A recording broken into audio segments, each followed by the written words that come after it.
Assalamualaikum warahmatullahi wabarakatuh. Apa kabar semuanya? Semoga kita semua sehat walafiat ya, dan selalu berada dalam lindungan Allah Subhanahu wa Ta'ala. Amin.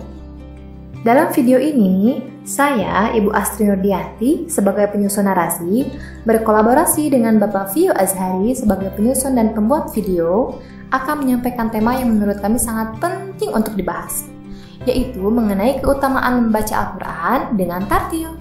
Semoga dengan menonton dan memperhatikan video ini, kamu bisa jadi lebih baik lagi dalam membaca Al-Quran.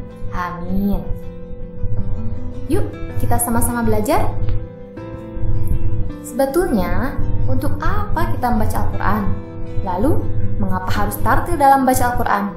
Dan tartil itu apa sih? Sebagai umat muslim, kita mempunyai pedoman yaitu Al-Quran dan Sunnah. Sebagaimana dijelaskan dalam Al-Quran surat Al-Baqarah ayat 185. A'udzu billahi minasy syaithanir rajim. Bismillahirrahmanirrahim. شهر رمضان الذي أنزل فيه القرآن هدى للناس وبينات من الهدى والفرقان فمن شهد منكم الشهر فليصمه ومن كان مريضا أو على سفر فعدة من أيام أخر يريد الله بكم اليسر ولا يريد بكم العسر ولتكملوا العدة ولتكبروا الله على ما هداكم ولعلكم تشكرون. Sedangkan mengenai bacaan tartil ada pada Quran surat Al-Muzammil ayat 4. A'udzu billahi minasy syaithanir rajim. Bismillahirrahmanirrahim.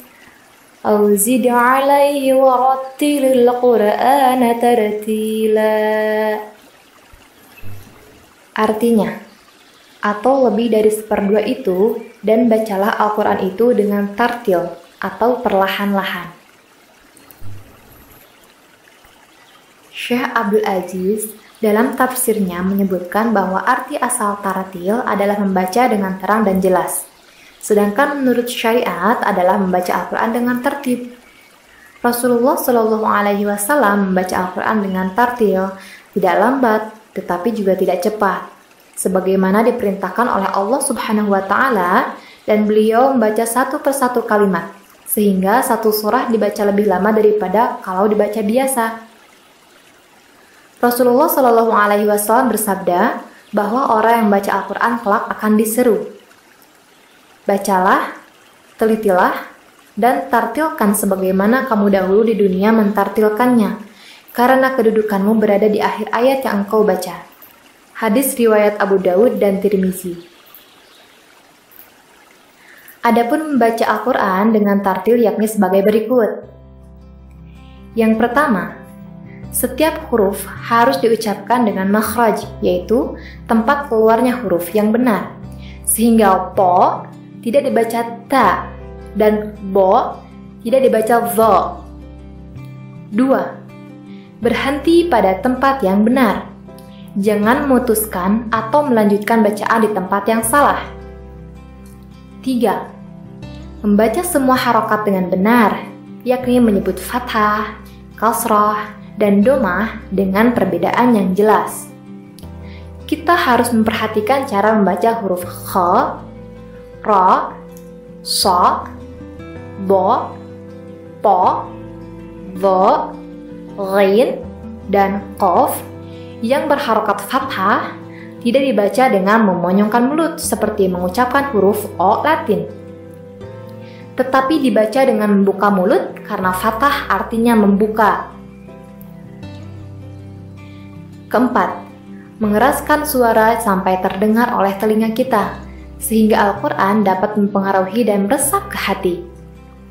Kelima, memperindah suara agar muncul rasa takut kepada Allah Subhanahu wa Ta'ala, sehingga mempercepat pengaruh ke dalam hati. Orang yang membaca dengan rasa takut kepada Allah, hatinya akan lebih cepat terpengaruh, sehingga menguatkan nurani dan menimbulkan kesan yang mendalam di hati.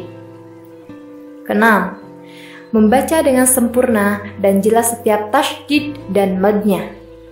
Jika membaca dengan lebih jelas, maka akan menimbulkan keagungan Allah serta mempercepat masuknya kesan dalam hati kita. Dan yang ketujuh, memenuhi hak ayat-ayat yang mengandung rahmat dan ayat-ayat azab. Dalam video ini, kita akan fokus pada poin pertama, yaitu setiap huruf harus diucapkan dengan makhraj, atau tempat keluarnya huruf yang benar. Seperti bahasa Indonesia, pada dasarnya kita harus mengetahui dulu huruf-huruf sebelum bisa membaca.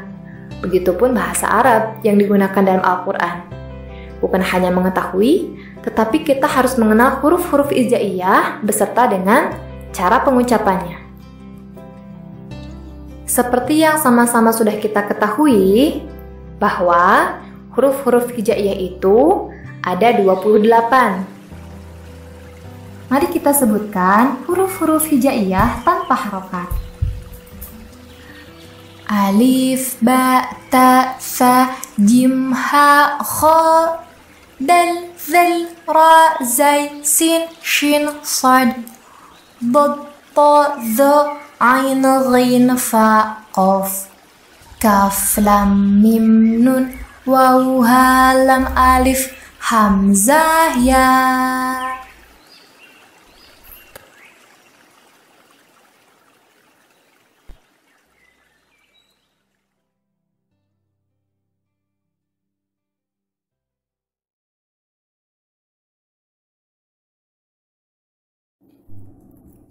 Mari kita lanjutkan materi keutamaan membaca Al-Quran dengan tartil.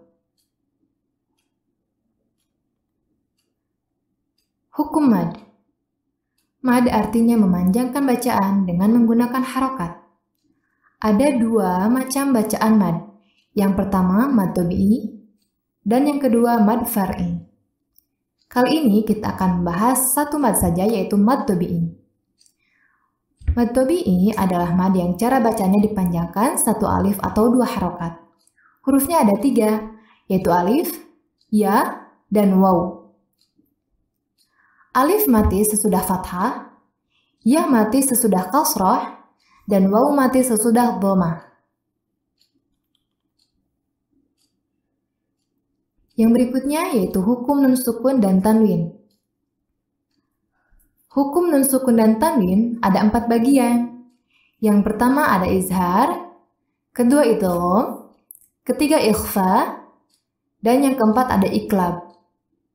Mari kita bahas satu persatu.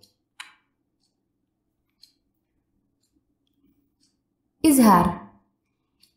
Izhar artinya jelas atau terang. Apabila ada nun mati atau tanwin bertemu dengan salah satu huruf halki, yaitu alif, ha, kha, ain, ghain, dan ha, maka dibacanya jelas atau terang. Berikut contoh dari hukum izhar menggunakan metode QRQ Abu Rabbani. A, I, U, ba. U, an, ani, a, na, minal, mu, ni, ma, i, an, ani, a. Mari kita ulang. A, I, U, ba.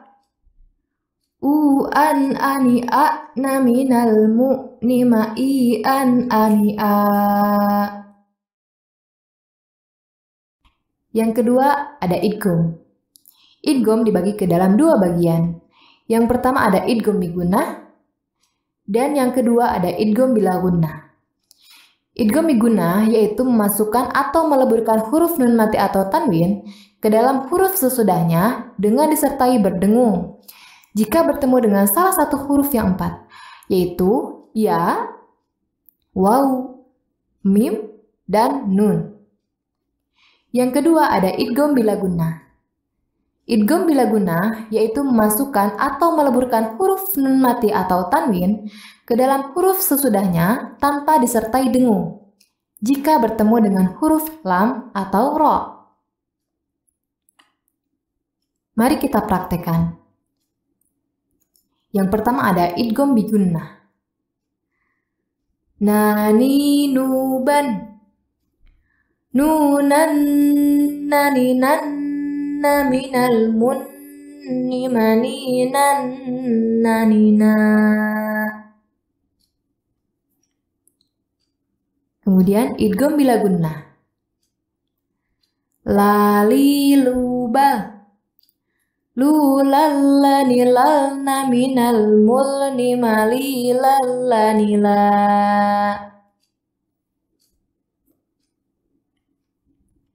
Yang ketiga ada ikhfa. Ikhfa artinya menyamarkan atau tidak jelas. Apabila ada nun mati atau tanwin bertemu dengan salah satu huruf ikhfa yang 15, yaitu sin, zal, dal, jim, fa, ta, shin, kaf, qaf, fa, dha, po, bo, dan sod, maka dibacanya sama-samar antara jelas dan tidak, atau antara izhar dan idgham dengan mendengung. Mari kita praktekkan. Jaji jubaj, jujang jani jajna minal mujni majijang janija. Dan yang keempat adalah iklab. Iklab artinya menukar atau mengganti. Apabila ada nun mati atau tanwin bertemu dengan huruf ba, maka cara membacanya dengan menyuarakan atau merubah bunyi nun mati menjadi suara mim mati, dengan merapatkan dua bibir serta mendengung. Huruf ba pun termasuk ke dalam huruf hukum qalqalah. Qalqalah dapat diartikan pantulan suara. Dalam ilmu tajwid, qalqalah berarti pantulan suara dari salah satu huruf qalqalah. Huruf qalqalah ada 5, yaitu ba, jim, dal, po, dan qaf. Mari kita praktekkan. Babi bubab, bubam bani babna minal mubni mabibam bani ba. Babi bubab, bubam bani babna minal mubni mabibam bani ba. Alhamdulillahirrabbilalamin. Sekian pembahasan mengenai keutamaan membaca Al-Quran dengan tartil. Semoga bisa bermanfaat untuk kita semua. Amin. Video ini akan lebih bermanfaat lagi jika kita sama-sama praktekkan. Jadi, mari kita praktekkan dan berlatih bersama-sama agar tujuan kita untuk membaca Al-Quran dengan tartil bisa tercapai. Jazakumullahu khairan katsiran. Wassalamualaikum warahmatullahi wabarakatuh.